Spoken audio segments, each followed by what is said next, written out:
Obi-Wan Kenobi Episode 3 is the best episode so far, in my opinion. I thought it was the episode where all of the elements of the show came together the best. Obi-Wan's current state of raggediness and out of practiceness were on full display in his fight with Vader. I'm also totally bought into his relationship with Leia, and even the actress at this point too. I was kind of iffy on her at first, but she's definitely won me over. The scene with them and the stormtroopers in the space truck was really well written and performed. They established that they're both orphans, which really cements their relationship and understanding of one another. And it was especially bittersweet when he mentions that she reminds him of Padme. I also like seeing that the space truck driver is loyal to the Empire, because it's really cool world building to establish that there are a lot of, normal everyday people who like the Empire and appreciate the stability that they bring.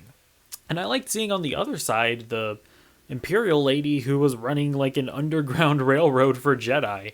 I like seeing that, this conflict is complicated and people are going to have various opinions on it. And people from all walks of life are going to have those opinions. I also got the vibe that she's going to continue as a main character in the series. Maybe even like a love interest for Obi-Wan. I mean, the Jedi Order ain't around to stop him. Am I right? Am I right? I also liked Reva a bit more in this episode. She didn't get like a ton to do. She didn't get a ton to do in this episode, but I feel like the actress gave a bit of a more nuanced performance.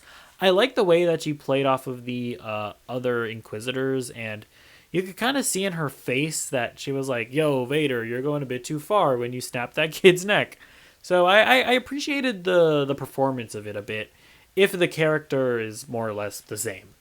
And speaking of Vader, he finally showed up, and more brutal than I think we've ever seen him. Snapping that kid's neck was a bit much in my humble opinion. Also, the way he was gonna just burn Obi-Wan alive was crazy. And then, of course, we get the big rematch between Obi-Wan and Anakin. And it was a bit anticlimactic, but I actually like that about it. Vader pretty much just destroys Obi-Wan with no trouble whatsoever. It really felt like Vader was just playing with him. But, it really wouldn't make sense that Obi-Wan would be able to keep up with him. They established that he hasn't even picked up a lightsaber in 10 years. I think what I'm wondering is that at some point in the show, they're gonna fight again, and Obi-Wan has to beat him, because there is the line in A New Hope where, Vader is like, you were the master the last time that we fought, Obi-Wan, but now the turntables have turned, and I am the master now. Right? Like that. So at some point they have to fight again, and Obi-Wan has to beat him, because their last encounter before A New Hope has to be Obi-Wan beating him. I feel like.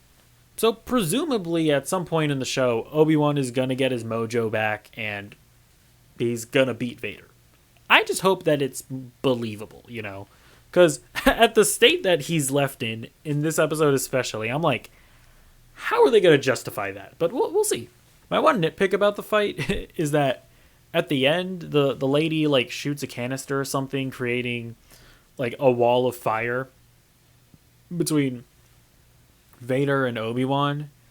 And I'm like, and then Obi-Wan just like runs away and escapes. But I'm like, now, I'm not a Star Wars guy. I'm not a Star Wars expert. So you guys can, let me know if I'm missing something here. But I don't think that fire has force blocking properties. I don't think that that's a thing with the Force. Again, could be wrong. Absolutely could be wrong. So you let me know in the comments, but I feel like Vader could have just force choked him again and been like, oh, hey, thanks, lady. I appreciate that, and then drag him into the fire again.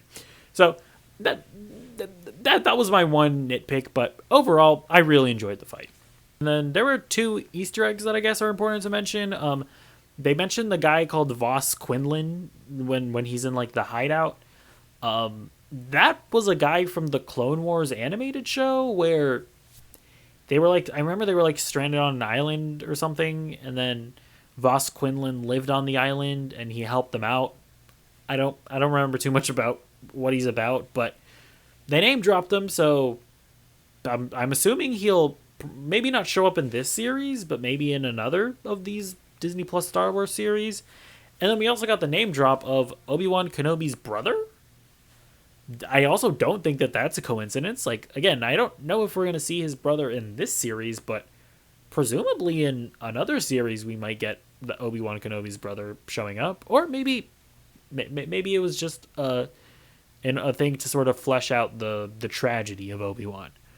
But we'll see. We'll see where that stuff goes. But overall, I really enjoyed this episode. I think it's the best one of the series so far. And yeah, honestly, just a solid first half of the season. Hopefully, the latter half is able to continue this level of quality and ultimately stick the landing. But yeah, let me know what you think of the episode in the comments down below. Be sure to like, subscribe, ring the bell, do all of those things, and goodbye.